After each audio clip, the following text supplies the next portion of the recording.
नमस्कार, मी वैशालीच रेसिपी मराठीमध्ये तुम्हा सर्वांचे अगदी मनापासून स्वागत करते। आणि आज आपण बनवत आहोत पितृपक्ष स्पेशल मुगाच्या डाळीचे वडे। मुगाच्या डाळीचे वडे खायला छान लागतात, बनतात सुद्धा पटकन। चला तर मग लगेच रेसिपीला सुरुवात करूया। आणि हो, यापूर्वी मी खीरची रेसिपी सुद्धा अपलोड केलेली आहे, ती तुम्ही बघितली नसेल तर एकदा नक्की बघा आणि व्हिडिओ कसा वाटला ते कमेंट बॉक्समध्ये कळवा।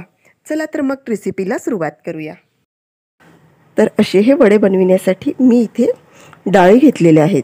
ह्या डाळी मुगाच्याच डाळी आहेत, पण एक अर्धी वाटी डाळ मी मुगाचे सालाची घेतलेली आहे आणि एक बिनसालाची डाळ घेतलेली आहे। आता ह्या दोन वेगवेगळ्या डाळी घेण्याचं कारण म्हणजे मुगाची सालाच्या डाळीचे वडे खायला अतिशय रुचकर लागतात, परंतु आपल्याला त्याचे सालं काढत बसावं लागतं। तेवढा वेळ आपल्याजवळ नसतो, कारण पितृपक्षाचा सर्व पितृ अमावस्येचा स्वयंपाक म्हणजे खूप पदार्थ आपल्याला बनवायचे असतात आणि त्याच्यात आपण जर हे डाळीची सालं काढत बसलो तर ती आणखी वेळ जातो। म्हणून काय करायचं, अर्धी वाटी बिना सालाची डाळ घ्यायची आणि अर्धी वाटी सालाची डाळ घ्यायची, म्हणजे टेस्ट पण येईल आणि आपला त्रास पण कमी होईल। तर आता इथे ह्या दोनही डाळी आपण मिक्स करून घेऊ।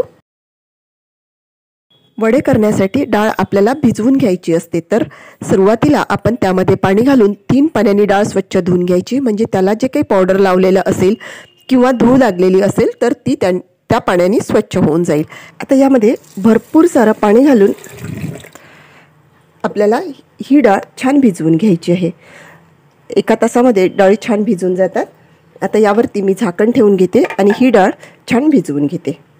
आणि हे बघा, इथे आपली ही मुगाची डाळ छान भिजलेली आहे आणि आता याची आपल्याला सालं काढायची सुद्धा गरज नाही आहे, कारण आपण अर्धी डाळ घातलेली होती ना, त्यामुळे बघा व्यवस्थित तुटत आहे। आता यातलं पाणी आपण पूर्णपणे काढून घेऊ। एका चाळणीवरती पाणी काढायचं आणि 15 ते 20 मिनिटं ही डाळ पूर्णपणे झारून घ्यायची। आणि हे बघा, इथे मी अशी जी चाळणी असते स्टीलच्या, त्या चाळणीवरती ही डाळ काढून घेतली आणि यामधलं पूर्ण पाणी आता झरून गेलेलं आहे। एक 5 ते 7 मिनिटं झालेले आहेत, पूर्ण पाणी यामधलं झरलेलं आहे।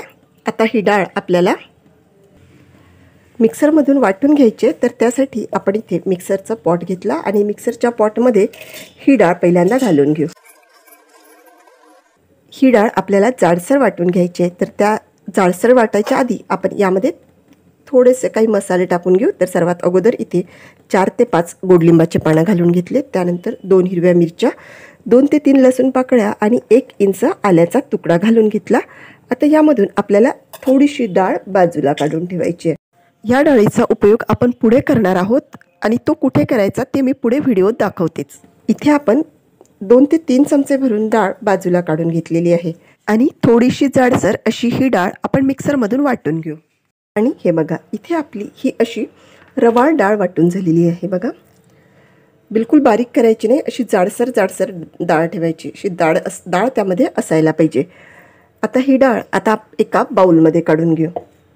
डाळ एका बाउलमध्ये काढून घेतलेली आहे। आता त्यामध्ये आपण जी 2-3 चमचे डाळ बाजूला काढून ठेवलेली होती ना, ती डाळ त्यामध्ये घालून घ्यायची, म्हणजे वडे खायला खूप छान लागतात। एक मूठ भरून कोथिंबीर घालून घेऊ। एक मोठ्या आकाराचा कांदा घालून घेतला बारीक कापून।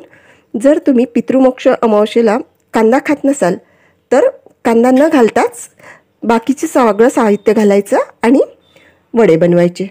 माझ्याकडे कांदा खातात त्यामुळे मी कांदा घातला। चवीपुरतं मीठ, 1-2 चमचे भरून पांढरे तीळ घालून घ्या। ऑप्शनल आहे, आवडत असेल तर घाला, नाही घातले तरीही चालेल, पण तिळामुळे वड्यांना खूप छान टेस्ट येते। अर्धा चमचा लाल तिखट, आपण आधीच हिरवी मिरची घातली असल्यामुळे तिखटाचं प्रमाण थोडं कमी केलेलं आहे।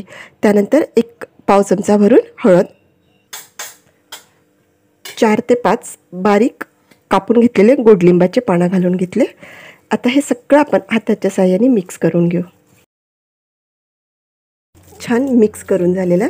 आता यामधून एक गोळा काढून घ्यायचा, हाताने त्याला असा गोल शेप देऊन द्यायचा आणि तळव्यावरती त्याला असं थापून घ्यायचं। आपल्याला जेवढ्या आकाराचे, जेवढ्या मोठ्या साईजचे वडे बनवायचे तेवढे आपण इथे वडे बनवून घ्यायचे। बघा, खूप छान असा वडा इथे तयार झालेला आहे। असा हा तयार वडा त्याला गरम तेलामध्ये सोडून घ्यायचं आहे। तर त्यासाठी गॅसवरती मी पहिल्यांदाच कढई ठेवून तेल गरम करायला ठेवलेलं होतं। आता त्यामध्ये हा वडा आपण सोडून देऊ।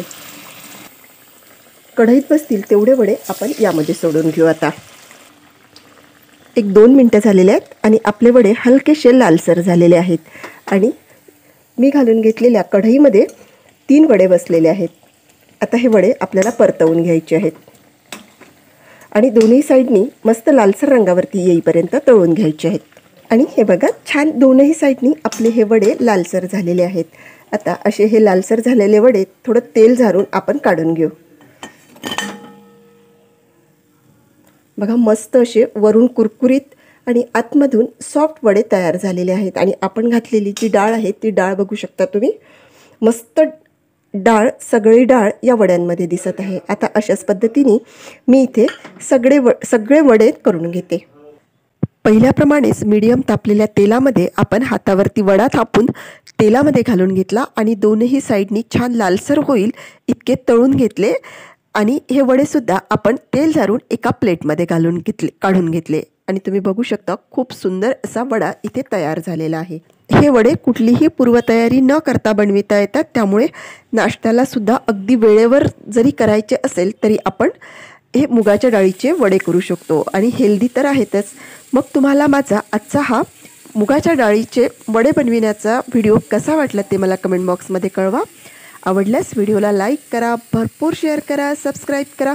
चला तर मग भेटूया पुन्हा एकदा अशाच मस्तशा व्हिडिओमध्ये। धन्यवाद।